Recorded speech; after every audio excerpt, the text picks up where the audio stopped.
Hello, नमस्कार सभी को। Total knowledge with Suman ma'am YouTube channel पर आप सभी का स्वागत है। आज हमारा टॉपिक है धार्मिक तीर्थ स्थल। हरियाणा के धार्मिक तीर्थ स्थल आज की वीडियो में हम पढ़ेंगे।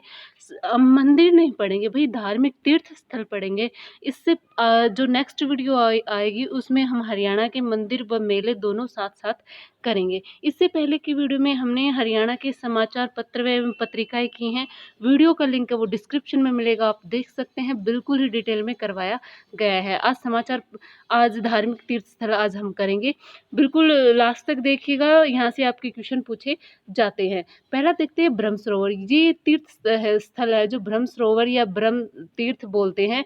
ये राजा क्रू के द्वारा बनवाया गया था और इस तीर्थ को कुरुक्षेत्र सरोवर भी कहते हैं, यानी ब्रह्म सरोवर को कुरुक्षेत्र सरोवर भी कहा जाता है। इस सरोवर की अगर लंबाई की हम बात करें तो 1220 मीटर ये लंबा है और वही चौड़ाई की अगर बात करें तो 609 मीटर लगभग ये आपका चौड़ा है। वामन पुराण में इसे बहुत ही पवित्र बताया गया है, यानी आप कह सकते हैं कि ब्रह्म सरोवर का वर्णन है वो आपके वामन पुराण में भी मिलता है। सूर्य ग्रहण पर इस सरोवर में स्नान करना महापुण्य है, ऐसा मत्स्य पुराण में बताया गया है। यानी सूर्य ग्रहण पर अगर आप ब्रह्म सरोवर में स्नान करते हो तो वो एक महापुण्य का कार्य है, ऐसा किसने कहा गया है? मत्स्य पुराण में आपका कहा गया है। अलबरूनी की पुस्तक हुई है किताब उल हिंद, उसमें आपका ब्रह्म सरोवर का वर्णन मिलता है। ये बिल्कुल इंपॉर्टेंट है, पूछा भी गया है, ध्यान रखिएगा। अलबरूनी की पुस्तक है किताब उल हिंद, उसमें आपके ब्रह्म सरोवर का वर्णन मिलता है। नेक्स्ट देखते हैं सनित सरोवर। सनित तीर्थ है वो भगवान विष्णु और माता लक्ष्मी का निवास स्थान माना जाता है। कहा जाता है कि अमावस या ग्रहण के दिन अगर आप वहां स्नान करते हो तो वो स्नान अश्वमेध यज्ञ के समान माना जाता है। रामायण काल में जब रावण हुए थे, उन्होंने भगवान रुद्र की स्तुति वो सनित सरोवर के समीप की थी। 7 नदियों का संगम स्थल है वो भी आपके सनित सरोवर को कहा जाता है। वही ऐसा भी कहा जाता है कि यहाँ पर महाभारत के युद्ध के बाद पांडवों ने अपने सभी दिवंगतों यानी अपने पूर्वजों की मुक्ति के लिए यहाँ पर पिंडदान किया था। कहाँ पर किया था? सनित सरोवर में किया था। और इस सरोवर का जो उल्लेख है वो महाभारत के वन पर्व में मिलता है। तो सनित सरोवर का वर्णन आपको कहाँ मिलेगा? महाभारत के वन पर्व में सनित सरोवर का वर्णन मिलता है। नेक्स्ट देखते हैं ज्योतिसर तीर्थ। पिहोवा मार्ग पर सरस्वती नदी के किनारे आपका ज्योतिसर सरोवर है वो आपका है। और ज्योतिसर सरोवर की अगर अर्थ की हम बात करें तो ज्ञान का सरोवर या ज्ञान का स्रोत कहते हैं ज्योतिसर सरोवर को। इस स्थान पर श्री कृष्ण जी ने अर्जुन को गीता का उपदेश दिया था, हम सभी को पता है, वट वृक्ष के नीचे दिया था। और लगभग 150 वर्ष पूर्व कश्मीर के एक महाराज हुए थे, उन्होंने ज्योतिसर जो तीर्थ है वहां पर शिव मंदिर बनवाया। वही 1924 की अगर बात करें तो दरभंगा के एक महाराज ने वहां पर जो वट वृक्ष है जहाँ पर गीता को उपदेश दिया गया था, उस वट वृक्ष के चारों ओर चबूतरे का निर्माण करवाया था, वो दरभंगा के महाराज ने करवाया था। वही 1967 की अगर बात करें तो काची कामकोटि के पीठ के एक शंकराचार्य जी हुए थे, उन्होंने यहाँ पर कृष्ण व अर्जुन के रथ बनवाया, साथ ही साथ वहां पर शंकराचार्य मंदिर का निर्माण भी करवाया। कहाँ पर करवाया? ज्योतिसर तीर्थ के पास करवाया। ज्योतिसर सरोवर की अगर लंबाई की हम बात करें तो 1000 फीट वो लंबा है। वही चौड़ाई की बात करते हैं तो 500 फीट आपका ज्योतिसर जो सरोवर है वो आपका चौड़ा है। नेक्स्ट देखते हैं चंद्रगुप्त तीर्थ। ये कुरुक्षेत्र सरोवर के निकट या आप कह सकते हैं ब्रह्म सरोवर के निकट है आपका चंद्रगुप्त तीर्थ है। ये एक पवित्र कुआं है, इसके निकट एक मंदिर भी है। कहा जाता है कृष्ण जी के कहने पर यहाँ पर यज्ञ हुआ था और महाराज युधिष्ठिर ने यहाँ पर कुआं खुदवाया, साथ ही साथ जीत के बाद यहाँ पर एक विजय स्तंभ भी बनवाया था। फिलहाल वर्तमान की बात करें तो जो ये विजय स्तंभ है ये वहां पर नहीं है, विलुप्त हो चुका है। नेक्स्ट देते हैं प्रथुक तीर्थ। कुरुक्षेत्र के तीर्थों में जो सर्वाधिक महत्व की अगर बात करें तो प्रथुक तीर्थ का बहुत अधिक महत्व है। परंपरा के अनुसार माना जाता है कि राजा प्रथु ने यहाँ पर अपने पिता वेणु का तर्पण किया था, इसी कारण से इस स्थल का नाम प्रथुक तीर्थ पड़ा था। ठीक है भाई। और यहाँ पर श्राद्ध वगैरह किया जाता है, बहुत ही पुण्य का काम माना जाता है प्रथुक तीर्थ पर। अमावस्या मास की जो मार्गदर्शी नक्षत्र में यहाँ पर अगर आप श्राद्ध करते हैं तो वो सर्वाधिक महत्वपूर्ण माना जाता है और प्रथुक तीर्थ को पिहोवा तीर्थ के नाम से भी जाना जाता है, क्योंकि ये आपके कुरुक्षेत्र के पिहोवा में है और प्रथुक तीर्थ को वर्तमान में पिहोवा तीर्थ के नाम से भी जानते हैं। आगे देखते हैं बाणगंगा तीर्थ कुरुक्षेत्र जिले में जो थानेसर और ज्योतिसर का जो मार्ग है, सड़क मार्ग है, वहाँ पर नरकरतारी गांव के निकट आपका बाणगंगा तीर्थ है। नरकरतारी तीर्थ स्थल भी है और नरकरतारी गांव में ही है, और नरकरतारी गांव के पास ही बाणगंगा तीर्थ है। महाभारत का युद्ध जब चल रहा था तो अर्जुन ने बाण मारकर वहां से गंगा निकाली थी, और शेष सैया पर जो भीष्म पितामह लेटे हुए थे उसके मुंह में गंगा पहुंचाई थी, आप कह सकते हैं उनकी प्यास को शांत किया था।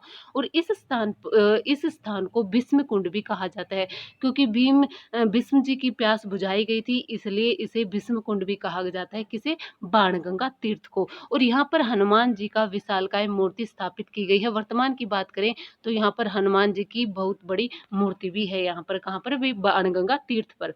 नेक्स्ट देखते हैं कमलनाथ तीर्थ।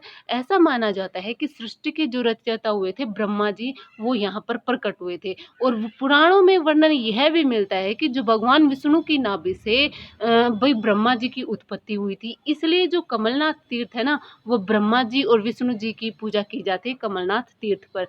यानी ब्रह्मा जी के लिए और विष्णु जी के लिए मान्य है कमलनाथ तीर्थ। ये सभी आपके कुरुक्षेत्र में पड़ रहे हैं भाई। कालेश्वर तीर्थ की बात करें तो मान्यता यह है कि लंकेश्वर जो रावण हुए थे, उन्होंने भगवान शिव की प्रतिमा यहीं पर स्थापित की थी। कहाँ पर, कालेश्वर तीर्थ पर। कहा जाता है कि पापनाशक जो लिंग है, जो शिवलिंग है, उसकी पूजा भाई की जाती है, तो जो उसकी पूजा करते हैं तो बहुत ही अच्छा माना जाता है। कहाँ पर, कालेश्वर तीर्थ पर। कमोधावन की अगर बात करें, ये भी आपके कुरुक्षेत्र में है। अज्ञातवास चल रहा था पांडवों का, उस दौरान वो इस वन में रहे थे, कामोधा वन में रहे थे। और यहाँ पर महाकालेश्वर महादेव का ईंटों का बना हुआ मंदिर और मठ भी है। साथ ही साथ वहाँ पर ईंटों का बना हुआ छोटा सा एक भंडार घर है, जिसे द्रौपदी भंडार घर कहा जाता है। मान्यता यह है कि द्रौपदी वहां पर पांडवों के लिए खाना बनाती थी, जब वो अज्ञातवास के दौरान वहां पर रहे थे। नेक्स्ट देखते हैं प्राची तीर्थ।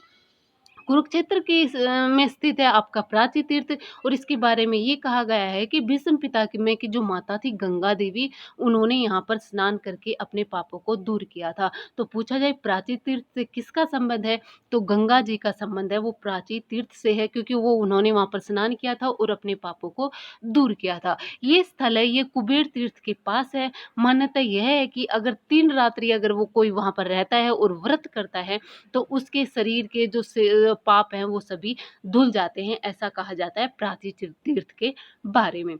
नेक्स्ट देखते हैं कुबेर तीर्थ। मान्यता यह है कि यक्षपति जो कुबेर हुए थे, उन्होंने यहाँ पर यज्ञ का आयोजन किया था। यहाँ पर चैतन्य महाप्रभु जी की कुटिया है, इसलिए कुबेर तीर्थ को चैतन्य महाप्रभु की कुटिया भी कहा जाता है, ध्यान रखिएगा। मार्कंडेश्वर तीर्थ कुरुक्षेत्र में स्थित है। कुरुक्षेत्र में जो साबाद है ना भाई, वहां पर मार्कंडेश तीर्थ है, और जो मार्कंडा नदी है उसके किनारे पर है। मान्यता यह है कि जो मार्कंडेश्वर ऋषि हुए थे, उन्होंने वर्षों तक यहाँ तपस्या की थी और सिद्धि प्राप्त की थी, और यहाँ पर आपका मेला भी लगता है मार्कंडेश्वर तीर्थ पर। नेक्स्ट देखते हैं आपगा तीर्थ। भाई ऋग्वैदिक काल की नदी हुई है आपगा नदी, और बहुत ही पवित्र मानी जाती थी ऋग्वैदिक काल में, और आपगा नदी के किनारे पर आपका आपगा तीर्थ हुआ है। नेक्स्ट देते हैं वाल्मीकि आश्रम। वाल्मीकि आश्रम देखते हैं। कुरुक्षेत्र के थानेश्वर रेलवे स्टेशन है, उसके सामने आपका वाल्मीकि आश्रम है। पूछा जाए वाल्मीकि आश्रम से किसका संबंध है, क्योंकि इस स्थल पर बाबा लक्ष्मण गिरी जी महाराज हुए थे, उन्होंने जीवित समाधि ली थी। तो वाल्मीकि आश्रम से किसका संबंध है, तो बाबा लक्ष्मण गिरी महाराज जी का संबंध है, क्योंकि वहां उन्होंने जीवित समाधि ली थी। गौड़ीय मठ है, वो भी आपके कुरुक्षेत्र जिले में पड़ता है। नेक्स्ट देखते हैं गीता भवन। तो मध्य प्रदेश के रीवा के राजा हुए थे, जिन्होंने 1921 में यहाँ पर कुरुक्षेत्र पुस्तकालय के नाम पर गीता भवन की स्थापना की थी। यहाँ पर भाई सभी देवी देवताओं की मूर्तियां स्थापित है, कहाँ पर, गीता भवन में। ये हमारे हो गए कुरुक्षेत्र के जिले के तीर्थ स्थल। अब देखते हैं जींद जिले के। तो पहला देखते हैं हंस हैंडर तीर्थ। तो जींद जिले की जो नरवाना तहसील है ना, वहाँ पर आपका हंस हैंडर पौराणिक तीर्थ स्थल है। जनश्रुति के अनुसार अगर बात करें तो ब्रह्मा जी वेवृति के विवाह में देवलोक से हंस की सवारी करके यहाँ पर आए थे। वेवृति कौन थी भाई? कपिल मुनि की माता जी थी। और कर्दम, और जब वेवृति का विवाह हुआ था तब ब्रह्मा जी हंस की सवारी करके यहाँ पर आए थे, और इसी वजह से वहाँ का स्थान का नाम क्या पड़ा? हंस हैंडर पड़ा। और पुराणों की अगर बात करते हैं तो कहा जाता है कि जो सिद्ध मुनि कपिल मुनि के जो पिता थे कृदम ऋषि, उन्होंने यहाँ तपस्या की थी और कपिल मुनि का जन्म भी यहीं पर हुआ था। सोमवती अमावस्या पर भाई आपके हंस एंड स्थान पर आपका मेला लगता है। हटकेश्वर तीर्थ, हट जो सफीदो है, सफीदो उपमंडल है, उसका एक गांव है हाट गांव। वहां पर भाई हंस वो हटकेश्वर तीर्थ है। और कहा जाता है कि ये पवित्र सरोवर में पृथ्वी के 68 तीर्थों की शक्ति निहित है।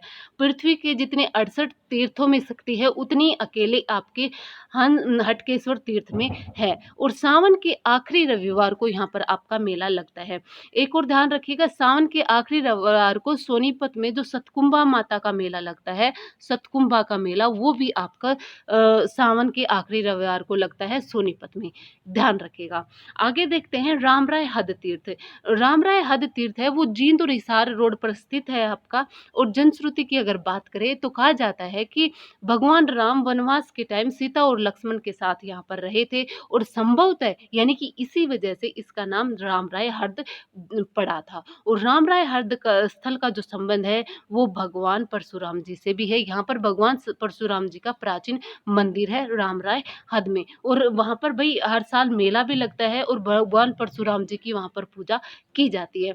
इसके निकट एक गांव है 21, और महाभारत कालीन इक्ष्वाकु नाम के एक भाई राजा हुए थे, उसकी नगरी बताया जाता है। बराह तीर्थ विष्णु भगवान से संबंधित है आपका बराह तीर्थ। जींद से 10 किलोमीटर जींद और गुहाना की सड़क पर आपका बराह तीर्थ भाई गांव पड़ता है, और वहीं पर आपका बराह तीर्थ है। पौराणिक कथाओं की अगर बात करते हैं तो भगवान विष्णु ने जो विष्णु जी का जो बराह अवतार था वो यहीं पर अवतरित हुआ था, ऐसा आपका कहा जाता है। नेक्स्ट देखते हैं जमदग्नि तीर्थ। इस तीर्थ स्थल की अगर बात करते हैं तो भगवान परशुराम जी के पिता हुए थे जमदग्नि, उनका जामनी तीर्थ से भाई संबंध है। कहा जाता है उन्होंने वहां पर तपस्या की थी, और प्राचीन मंदिर है भाई जमदग्नि जी का जामनी तीर्थ पर। नेक्स्ट देखते हैं पांडु पिंडारा तीर्थ, जिसे हम भाई हरियाणा का लघु हरिद्वार भी कहते हैं पांडु पिंडारा को। और ये जींद गुहाना सड़क पर आपका पांडु पिंडारा प्राचीन तीर्थ स्थल है। जनश्रुति के अनुसार पांडवों ने 12 वर्ष तक सोमवती अमावस्या का इंतजार किया था, और अपने पूर्वजों का पिंडदान यहीं पर किया था। कहाँ पर? पांडु पिंडारा में। भाई आपके जींद में और कुरुक्षेत्र में जो तीर्थ स्थल है, जैसे सनित सरोवर पर भी उन्होंने पिंडदान किया था, पांडु पिंडारा में भी पिंडदान किया था, तो काफी जगह पर भी हुआ। जो पृथु तीर्थ है वहां पर पृथु राजा ने पिंडदान किया था। तो ये तीर्थ स्थल है ज्यादातर जो श्राद्ध है पिंडदान है उनके लिए प्रसिद्ध है। पुष्कर तीर्थ की अगर बात करें तो रामराय हद से जो आपका तीर्थ स्थल है उससे 2-3 किलोमीटर पुष्कर भाई गांव है। वहां पर भाई पुष्कर गांव पहले था, अब नाम है पोखरी खेड़ा, और उस गांव में आपका पुष्कर तीर्थ स्थल है। मान्यता यह है कि भगवान परशुराम के पिता जमदग्नि हुए थे, उन्होंने यहाँ पर भाई तपस्या की थी। तो पुष्कर तीर्थ से किस ऋषि का संबंध है? तो जमदग्नि ऋषि का संबंध है। नवग्रह कुंड ये कैथल में स्थित है आपका, और नवग्रह कुंडों की वजह से कैथल को छोटी काशी भी कहा जाता है, हम सभी को ये बात पता है।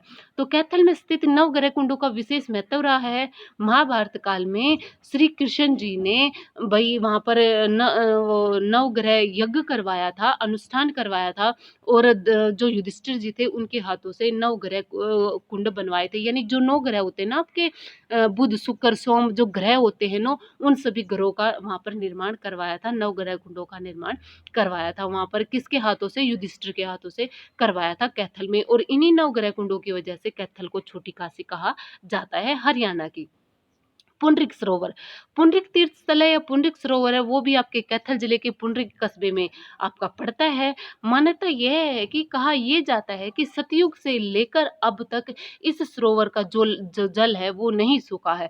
और इस सरोवर के भाई जो सरोवर है उसके घाट है, उसके नाम क्या क्या है तो वृंदावन घाट, गऊ घाट, त्रिवेणी वाला घाट, जनाना घाट और मुख्य घाट उसके प्रसिद्ध घाट है जो आकर्षण के केंद्र बने हुए हैं। कुरुक्षेत्र विकास बोर्ड ने 28 मई 1987 को पुंडरिक जो तीर्थ स्थल है या जो सरोवर है वहां पर नागहर्द कुंड बनवाया था। और इस टाइम ये जनता के लिए, आम जनता के लिए खोल दिया गया था। सती रमणी स्थल ये भाई आपके पलवल में पड़ता है और सती रमणी का वहां पर हर साल भाई मेला भी लगता है। सती नमरी तीर्थ स्थल भी कहते हैं और वहां पर भाई सती जी का मंदिर भी है। पंचवटी, पंचवटी वन पलवल में स्थित है भाई। पलवल के होडल में आपका सती रमणी है और पलवल में ही आपका पंचवटी मंदिर पांडवों के समय का माना जाता है। कहा जाता है अज्ञातवास के दौरान पांडवों ने यहाँ पर विश्राम किया था और यहाँ पर एक पुराना तालाब है जिसे द्रौपदी घाट के नाम से जाना जाता है। एक द्रौपदी भंडार घर है जो आपके कुरुक्षेत्र के भाई कामोदा में है। कामोदा वन है, वहां पर आपका द्रौपदी भंडार घर है।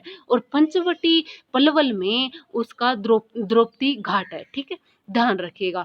और यहाँ पर भाई 5 वट वृक्ष हैं जो कहा जाता है कि ये महाभारत काल से, ये वट वृक्ष है ये महाभारत काल के हैं। आगे देखते हैं सूर्यकुंड, ये आपके बिलासपुर यमुनानगर में पड़ते हैं। बिलासपुर के पास कपाल मोचन के पूर्व में आपका सूर्यकुंड है। सूरज कुंड नहीं, सूर्यकुंड है।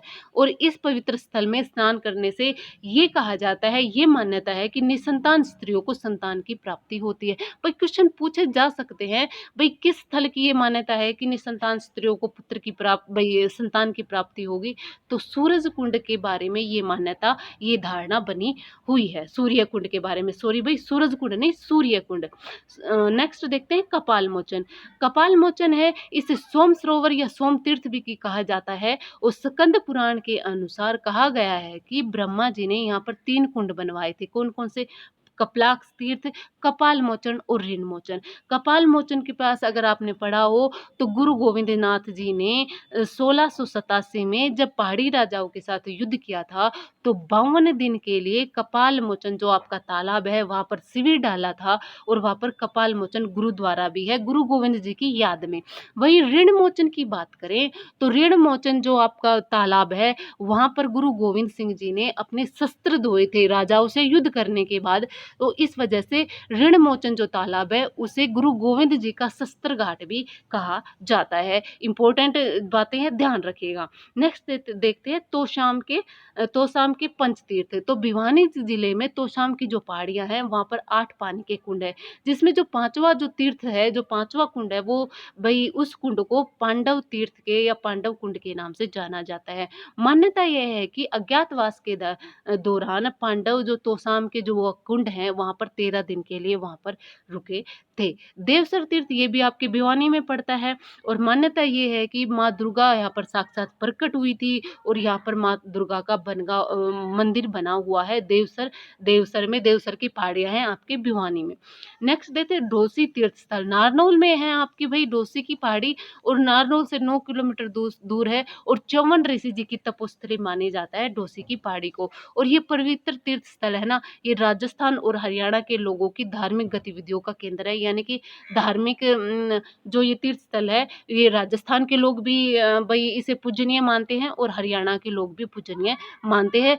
च्यवन ऋषि का इस तीर्थ स्थल से आपका संबंध है। ये आज हमने तीर्थ स्थल किए हैं, बिल्कुल डिटेल में किए गए हैं। अगर आपको वीडियो अच्छी लगी हो तो लाइक कीजिए, शेयर कीजिए, कमेंट कीजिए और चैनल पर नए हैं तो सब्सक्राइब कर लीजिए। नेक्स्ट वीडियो में हम मंदिर और मेले पढ़ेंगे। धन्यवाद।